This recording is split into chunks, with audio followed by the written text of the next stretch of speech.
Hello and welcome to Empire of Wargames. My name is Seplash and today I wanted to talk a little bit about the new Primaris founding successor chapter for the Space Wolves, the Wolfspear. If you enjoyed the content, consider leaving a thumbs up, subscribing, and checking the links down in the description below if you want to follow me on Twitch, Twitter, or if you want to support the channel on Ko-Fi. Alright, let's get into the video.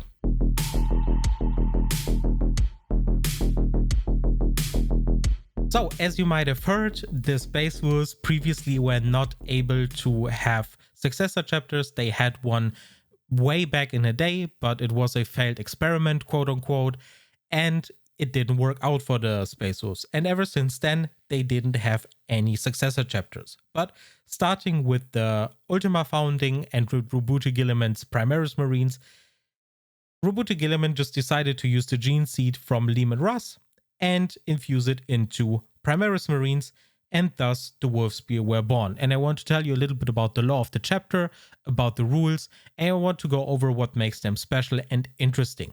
Now, the most important thing I want to talk about first is obviously that this chapter has its own index and it is available in the White Dwarf 468, which is the newest issue.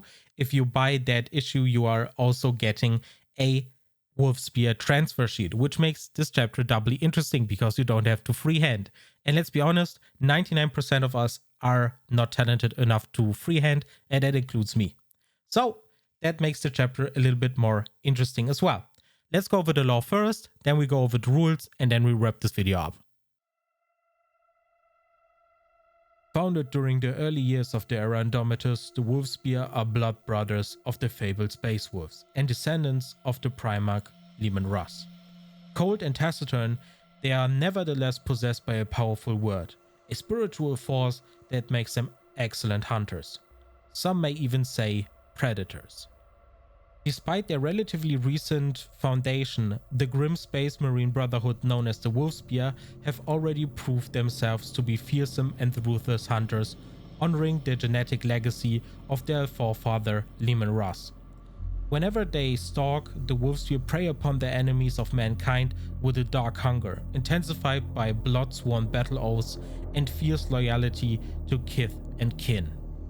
The Wolfspear chapter owes its origin to Roboute Guilliman's arrival on Fenris at the head of an Indomitus Crusade fleet, responding to the calamity of the Great Rift. The Primarch came in person to the Space Wolves, bringing with him Primaris Space Marines, drawn from the chapter's own gene seed and the technological means to forge more of their kind. Some he possessed would join the ranks of the Space Wolves themselves, while others could be used to form new chapters, furthering the lineage of Leman Russ while adopting the weapons and doctrines that characterized the Ultima founding. Guilliman's gift evoked complex emotions from all chapters they reached, but few responses were as fractious and fiery as those voiced in the Fang. Though the great companies had been severely depleted by recent campaigning, the Primaris warriors presented to the gathered Wolf Lords were not initially embraced as packmates. As Great Wolf, it fell to Logan Grimnar to rule on the matter. Having sternly counseled his Wolf Lords to respect the will of Lord Commander Guilliman during his visit, Grimnar afterwards voiced the Kin Pact Declaration, a formal recognition of the Space Wolf's successors. Whether forged in the Fang or otherwise, all were signs of the Wolf King, and all should be permitted to prove their mettle in battle or earn the scorn of their brothers. However, it was also the Great Wolf's duty to safeguard the fighting creed of his kin, and Grimnar's declaration made clear that the new chapters and any Primaris warriors joining the Space Wolves themselves should uphold the ancient customs of the Space Wolves. Amongst these newly formed brotherhoods was the Wolfspear. The chapter began life as an understrength, fleet-based force combining Primaris brethren who had voyaged with Guilliman and other Fenrisian initiates elevated to the status of the Sky Warriors in the traditional way, the Wolf Priests being unwilling to close off the recruitment path they themselves had once walked. These first Wolfspear warriors showed clear signs of their ancestry, keen-eyed and hungry for the hunt. Their pointed canines marked them out as sons of Russ. They bared these fangs only rarely, however, showing little emotion behind their cold predator's poise. To those amongst the Space Wolves accustomed to bullish camaraderie, this brooding mien made the Wolfspear seem aloof and untrustworthy. But the more calculating of the Wolf Lords looked beyond the coldness of their new kin and saw a fiercely loyal spirit. Since their inception, the Wolfspears have been predominantly an inherent hunting force, prowling the stars without a home world to call their own. The absence of a permanent planetary headquarters suits their combat doctrine well. Those who dwell in the shadow can choose their battles, encircling their foe unseen before leaping for the kill. Nonetheless, prolonged campaigning puts logistical strains on even the most resourceful commanders. And like other roaming chapters, the Wolfspears have established clandestine outposts in a number of key strategic systems.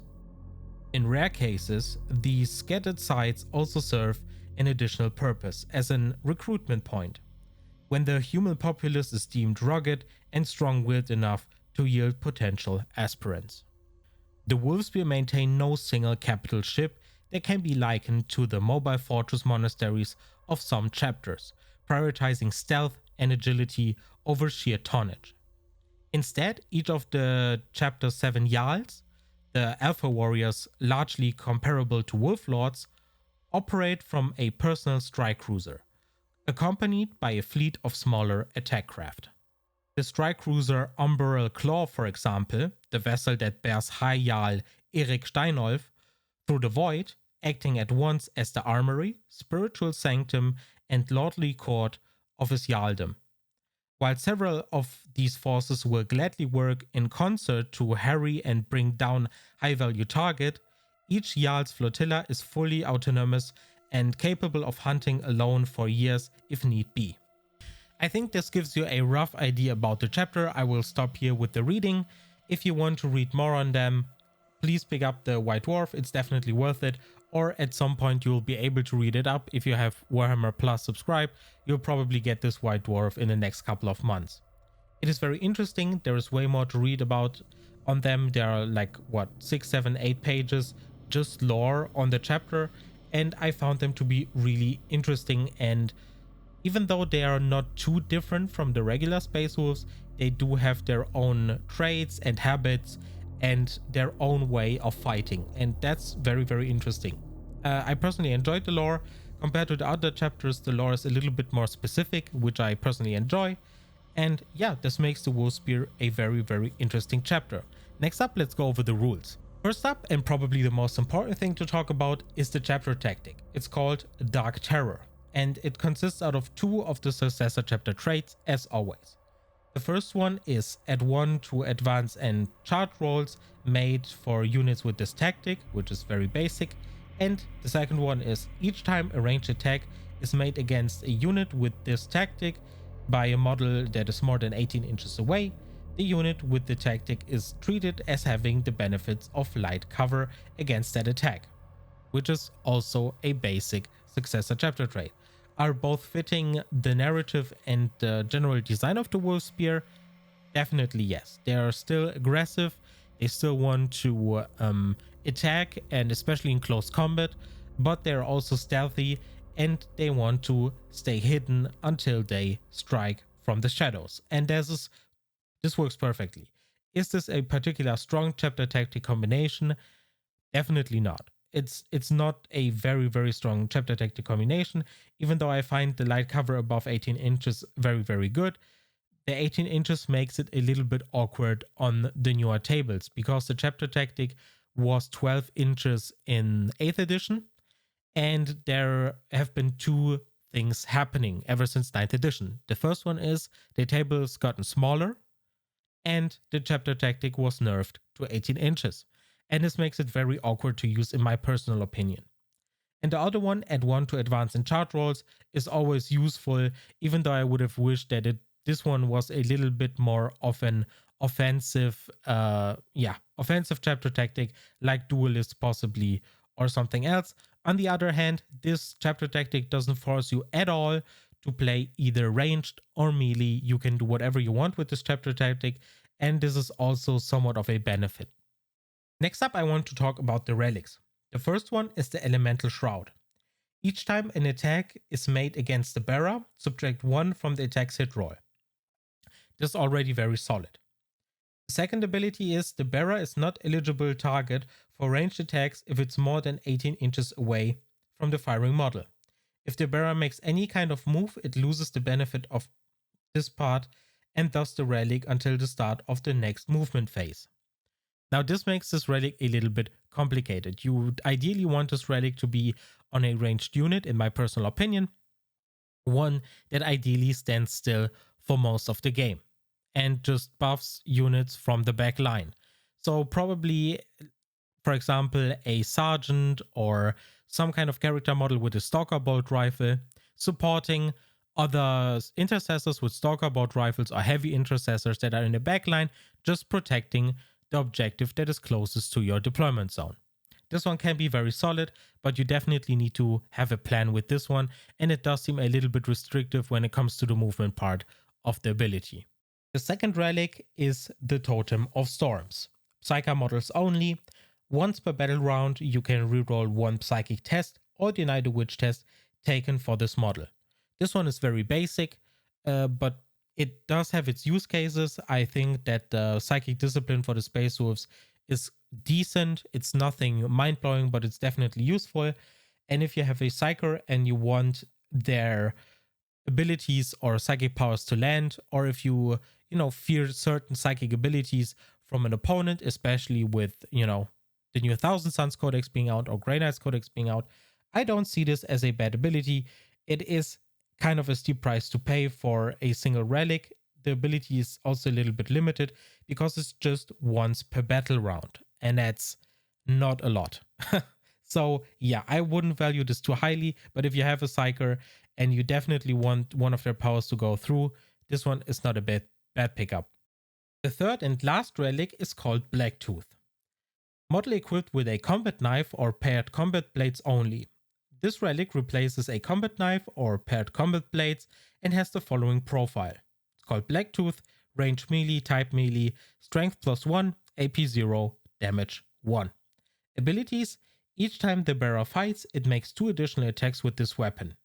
Each time an attack is made with this weapon, if the wound is successful, the target suffers 1 mortal wound and the attack sequence ends. So this is a mortal wound machine, basically, if you're able to wound, and it works really, really well on a Reaver Lieutenant. It's just basically tailor-made for a Reaver Lieutenant or a Phobos Lieutenant in general. I think they also carry knives. Pretty good, pretty interesting, especially if you want to play them offensively. Usually when you play bigger games, you can pick a, Reaver Lieutenant and just have them in your list without a problem. And most of the time, they are not going to be warlords, which means you don't feel too bad when you, throw them into melee and they die. And that's inevitably going to happen. But yeah, if you ever have the chance to take a Reaver Lieutenant and not have them be a warlord, you can definitely stick him on there and try it out. I had good experiences with the Blacktooth. It works surprisingly well.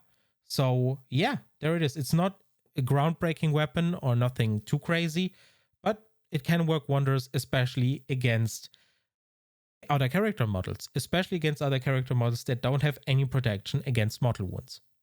Next up are the Warlord traits. The first one is Strike for the Throat. Each time this Warlord makes a melee attack, you can reroll the hit roll. Improve the armor penetration characteristic of that attack by 1. So this one is pretty solid. You can reroll the hit roll, which is relevant because warlords don't make themselves reroll their own rolls. So the ability that you can, have other units reroll their hit rolls, for example, around your warlord, affects them, but not the warlord themselves. So this one is very relevant. And improving the armor penetration characteristic is interesting, but most warlord weapons have a high AP as it stands.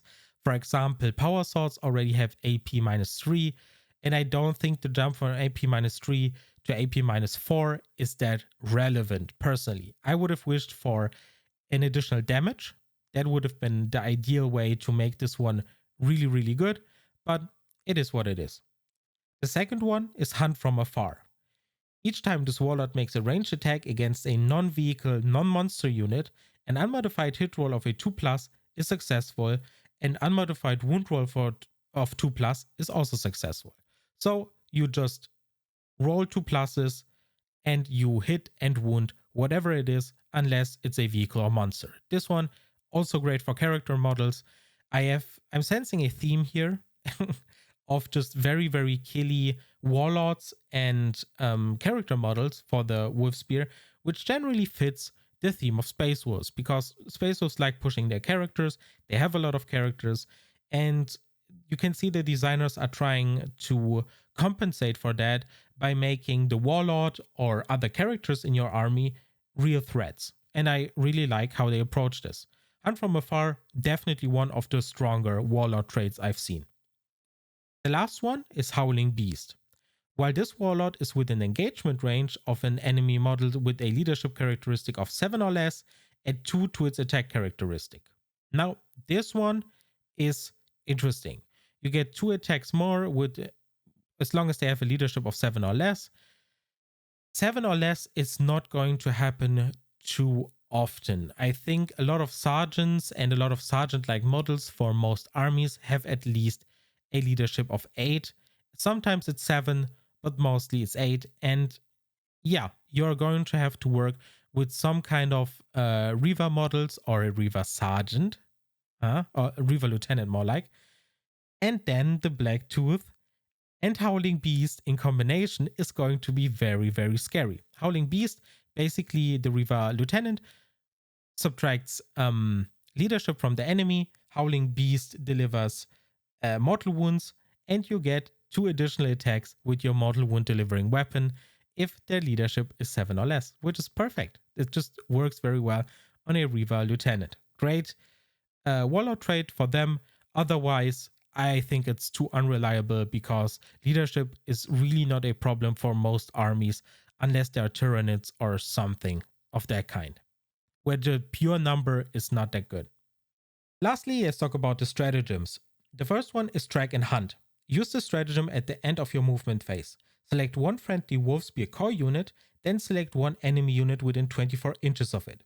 Until the end of your turn, each time a model in that unit makes an attack against that enemy unit, the enemy unit does not receive the benefits of cover for that attack. So you can basically feel a little bit like an Imperial Fist without being one, and it's very specific. So you need to be within 24 inches. It's just one unit against one unit, and so on. I really wish this one was a little bit more unspecific. This one is insanely, they're insanely specific with what they want you to do and target. I kind of wish you could just, point at a unit and say, this target doesn't have light cover or any cover, and that's it. That would have been way cooler, way easier, and a way more effective stratagem. As it stands, this one will find use cases in very, very niche scenarios, but I don't see myself using this one too often because, I can use my CP better with the Space Wolf stratagems or the regular Space Marine stratagems at hand. The second stratagem is Killing Blow, also for 1 CP. Use the stratagem in your shooting phase or the fight phase. When a Wolfspear core unit from your army is selected to shoot or fight, until the end of the phase, each time a model in that unit makes an attack, if the target or that attack was below half strength when it was selected as the target, or if the target has a starting strength of 1 and has half or less of its wounds remaining when it was selected as the target, add 1 to the wound roll. Okay, that was complicated. You basically pick a core unit of your army, point at another unit or character model, and if they are below half strength or half HP, you get +1 to wound. That's it. That's literally it. Pretty good. Pretty, It's also very specific. Again, you need to tick a lot of boxes until this one really does something for you. Wolfspear core unit, which is not a big problem for Space Marines, but being below half starting strength or half HP for character models is something you need to pay close attention to. Otherwise, use it a lot. If you play Wolfspear or if you want to just try them out on Tabletop Simulator or somewhat, pay close attention to the starting strength of your enemy's units and use this one whenever you, want to punch up, especially against toughness 6 or 5 infantry models. This one is really, really good. The last one is On the Scent, also for 1 CP. Use the stratagem at the start of your charge phase. Select one enemy unit that had models destroyed or lost any wounds this turn. Until end of the turn, each time a charge roll is made by a friendly Wolfspear core unit, if that enemy unit was selected as the target of the charge, you can reroll the charge roll. So you basically say, okay, at the beginning of the charge phase, one model had a unit or a single model destroyed, and I point at them and say every one of my units can reroll the charge against that specific unit. It's great. It works well. You need to obviously orchestrate it very well and pay close attention to where you drop your units if they come from deep strike, and how you position your units that are already on the battlefield in case you want to attack from both flanks, for example. But it works very well. I can see this being used quite a lot. And yeah, for 1 CP, it definitely is the best stratagem out of all of them, in my personal opinion, I think. And yeah, those were all the rules. Generally speaking, obviously, the Wolfspear, if you have listened to all the stuff, are nowhere near competitive at all. That's my opinion, at least so far.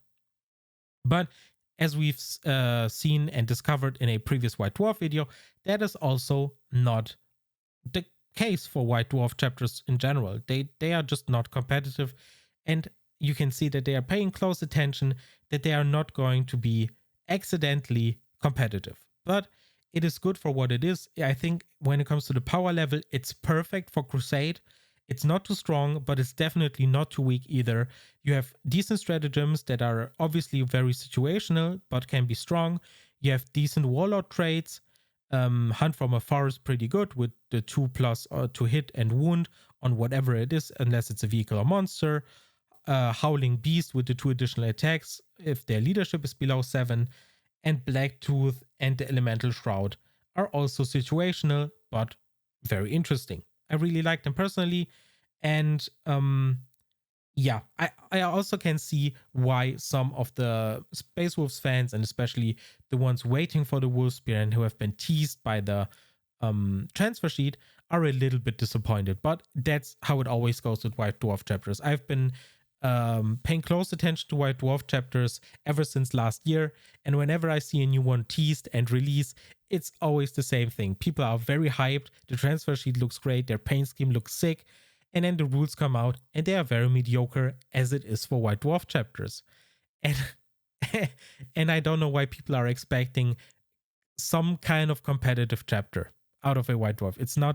It's probably not going to happen unless the White Dwarf designers or whoever is designing those rules accidentally slips up. And if that happens, I would bet real life money that they are going to errata that out of existence within a week.